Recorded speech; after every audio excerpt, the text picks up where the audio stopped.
ఈశ్వరాచారి గారి మరణం మమ్మల్ని అందరినీ కూడా బాధలో ముంచింది. ఈ ప్రభుత్వానికి ఎప్పుడైనా కనువిప్పు కలగాలి.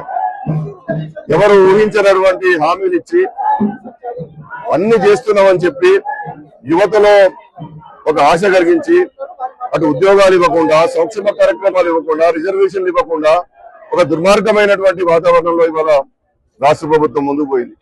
సాయి ఈశ్వరాచారి మరణం ఇది ప్రభుత్వ హత్య అని చెప్పి మేము అంటున్నాం. ఆయన ఎందువల్ల ప్రేరేపితుడయ్యాడు?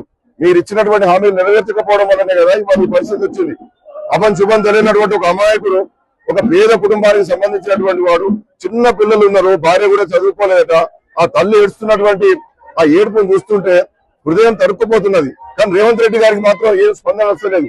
ఇంతవరకు ప్రభుత్వం నుండి మరి మేము ప్రభుత్వం మేము అండగా ఉన్నాం, జరిగిపోయింది ఇలాంటి పునరావృతం కాకుండా చేస్తామని చెప్పి కనీసం ఓదార్పు కూడా చేయనటువంటి అమానవీయమైనటువంటి ప్రభుత్వం ఈ రేవంత్ రెడ్డి ప్రభుత్వం అని చెప్పి మేము తప్పనిసరిగా భావించాల్సి వస్తుంది. కాబట్టి ఈ రాష్ట్రంలో ఉన్నటువంటి ప్రజలందరూ కూడా ఆలోచన చేయాలి. ఎంత దుర్మార్గమైనటువంటి ప్రభుత్వం రేవంత్ రెడ్డి ప్రభుత్వం. ఇంకా ఓట్లు ఇస్తారా?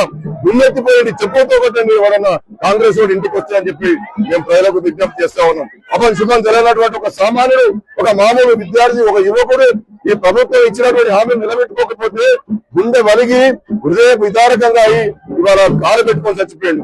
ఆనాడు శ్రీకాంతాచారి చచ్చిపోయాడు, ఇవాళ సాయి ఈశ్వరరావు చచ్చిపోయాడు. ఇంకెంతమంది మామూలు కావాలని చెప్పి ఈ రాష్ట్ర ప్రభుత్వాన్ని మేము అడుగుతున్నాం. ఇవాళ ఒకవేళ కనుక మీకు నిజాయితీ ఉంటే బీసీ మంత్రి రాజీనామా చేయాలి, ఉప ముఖ్యమంత్రి రాజీనామా చేయాలి. రాహుల్ గాంధీ నిజంగా సామాజిక న్యాయానికి నిదర్శనం అయితే రేవంత్ రెడ్డితో రాజీనామా చేయించి ఒక బీసీకి అవకాశం ఇవ్వాలని చెప్పి మేము డిమాండ్ చేస్తా ఉన్నాం. కాబట్టి ఇవాళ సాయి ఈశ్వరాచారి కుటుంబాన్ని తప్పనిసరిగా ఈ ప్రభుత్వం ఆదుకోవాలి. వారికి 2 కోట్ల పారితోషికం ఇవ్వాలి, వాళ్ళ భార్యకు ఉద్యోగం ఇవ్వాలి, వాళ్ళ పిల్లలు చదువుకోవడానికి అన్ని ఏర్పాటు చేయాలి.